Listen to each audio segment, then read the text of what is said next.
Salut, je suis Roger Bongo, coach, consultant en organisation et en gestion d'entreprise de mode. J'aide les entrepreneurs, les stylistes dans ce domaine-là à organiser et à gérer au mieux leurs entreprises de mode. Alors aujourd'hui, dans cette petite capsule, vous allez découvrir 5 stratégies du couturier moderne et prospère. Alors, c'est une vidéo très courte et que j'espère que ça va vous impacter, vous faire comprendre certaines choses et sortir de cette léthargie-là qui fait que nous, en tant que couturiers, nous ne prospérons pas, nous sommes statiques et nous n'avons pas de temps pour nous-mêmes.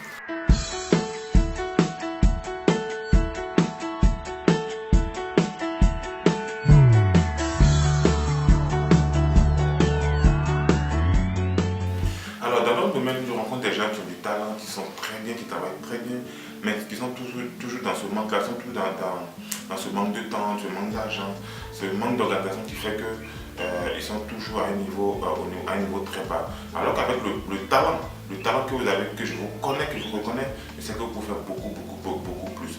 D'où ces 5 étapes qui ne sont pas associées, qui peuvent même aller jusqu'à 10, mais ces 5 étapes qui sont pour moi les 5 étapes les plus importantes dans notre domaine, dans notre plan de travail pour pouvoir aller de l'avant. Je sais que vous plaignez beaucoup parce que vous n'avez pas le temps.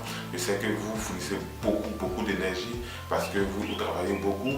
Alors sachez que travailler dur, c'est vrai, c'est bon, mais ce qui est important pour nous, c'est de travailler intelligemment. C'est de travailler de sorte que nous arrivons à faire travailler les autres, que nous arrivons à utiliser la connaissance des autres pour pouvoir prospérer. Parce qu'à nous seuls, nous ne pouvons pas prospérer. À vous seuls, vous asseyez sur une machine, vous voyez comment vous fournissez beaucoup d'efforts et vous passez le temps à vous plaindre parce que vous n'arrivez pas justement à croître. Alors toute entreprise qui ne croit pas n'est pas une entreprise prospère. Toute entreprise qui ne croit pas n'est pas une entreprise modèle. Alors quand je parle de prospérité, ce n'est pas la richesse, mais c'est la croissance. Parce qu'une entreprise doit croître. Vous allez commencer votre business avec 1, 2 machines. Au bout de 1, 2 ans, vous devez avoir 3 machines, vous devez avoir 2, 3 collaborateurs de plus. C'est ce que j'appelle la croissance. Vous devez, en plus de ça, savoir des choses que vous ne saviez pas avant, mettre en pratique de nouvelles choses. Et vous allez voir que l'entreprise croît, change au fur et à mesure et s'adapte aux besoins des clients.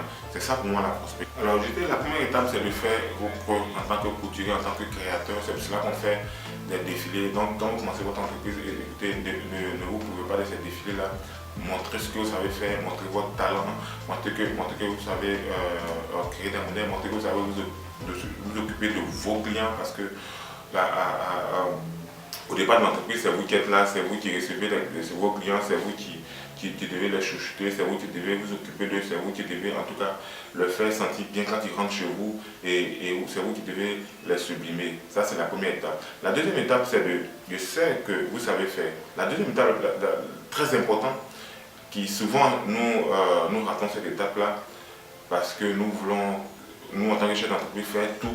Nous-mêmes, nous disons souvent qu'on est toujours mieux servi que par soi-même. Tout est bien fait quand c'est moi qui le fais. Alors sortez de ça et débrouillez-vous pour savoir faire. Parce que, voyez-vous, c'est vrai que vous avez été formé, c'est vrai que vous avez votre capacité, c'est vrai que vous savez créer vos modèles, c'est vrai que vous savez faire tout ce que vous avez fait. Mais si vous ne savez pas faire, en tant que chef d'entreprise, vous ne pouvez pas prospérer. En tant que chef d'entreprise, vous ne pouvez pas être un chef d'entreprise modèle. Alors vous devez savoir faire. Alors savoir faire, c'est quoi? C'est de former des gens, c'est de partager votre expérience, c'est d'avoir des gens autour de vous qui comprennent et qui savent faire ce que vous faites.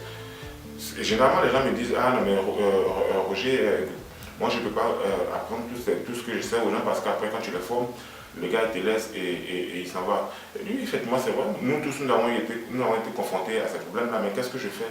Je forme abondamment. De sorte que ces couturiers ou ces gens que nous formons là ne soient pas un manque pour nous. Parce que quand les gens ne sont pas formés, pour trouver ces personnes-là, c'est difficile. Parce que tout bien rare se fait cher. Mais voyez aussi, par exemple, tous ceux que nous connaissons dans nos entreprises, par exemple, sont formés. Vous allez voir que pour avoir une compétence, vous ne souffrez pas. La main-d'œuvre sera abondante. Donc n'ayez pas peur de former, n'ayez pas peur de partager votre expérience. Montrez aux gens qui sont à côté de vous ce que vous savez faire. Montrez aux gens qui sont à côté de vous ce que vous voulez faire. Montrez aux gens qui sont à côté de vous vers où vous voulez aller. De sorte que quand vous n'êtes pas là, ils puissent en tout cas travailler sans vous. Parce que je vous dis et je vous redis, un vrai chef d'entreprise, un chef d'entreprise modèle, c'est celui qui a une entreprise qui fonctionne sans lui. Une entreprise qui fonctionne avec vous, ce n'est pas une entreprise que vous avez créé un job ou jobber quelque part. C'est tout, mais ce n'est pas une entreprise. Alors, un vrai chef d'entreprise, c'est celui qui sait faire. C'est le deuxième point que je développe avec vous. Faites tout pour montrer aux gens, faire comprendre aux gens ce que vous voulez que votre entreprise soit, ce que vous savez faire. Partagez. Parce que si vous ne partagez pas, vous aussi, vous ne pouvez pas croître. Sachez-le. Vous ne pouvez pas être enfermé sur vous-même avec deux personnes et vouloir prospérer, ce n'est pas possible. Il faut partager votre savoir, il faut dénicher des cerveaux, il faut trouver des cerveaux, par exemple, dans des domaines où vous n'avez pas cette compétence-là. Parce que vous, en tant que chef d'entreprise, vous ne pouvez pas tout faire. Aujourd'hui, nos entreprises sont très complexes. Un seul cerveau ne peut pas s'occuper de ces entreprises-là. Donc, n'ayez pas peur d'embaucher. C'est vrai que souvent, nous avons des problèmes de trésorerie, nous avons des problèmes de fonds de roulement, mais vous ne pouvez pas fonctionner, prospérer, grandir sans ce cerveau collectif-là, sans des personnes autour de vous. Parce que ces personnes-là sont, on va dire, la richesse même de l'entreprise, c'est la main-d'œuvre. Alors débrouillez pour avoir une main-d'œuvre efficace, une main-d'œuvre jeune, une main-d'œuvre dynamique. Tu comprends votre vision, tu comprends ce que vous voulez faire et vous allez voir qu'à partir de là, votre entreprise va commencer à grandir, votre entreprise va commencer à prospérer. Alors n'oubliez pas, chers amis, que l'art de réussir, c'est de savoir faire travailler les autres. Merci et à la vidéo prochaine, Roger Bango.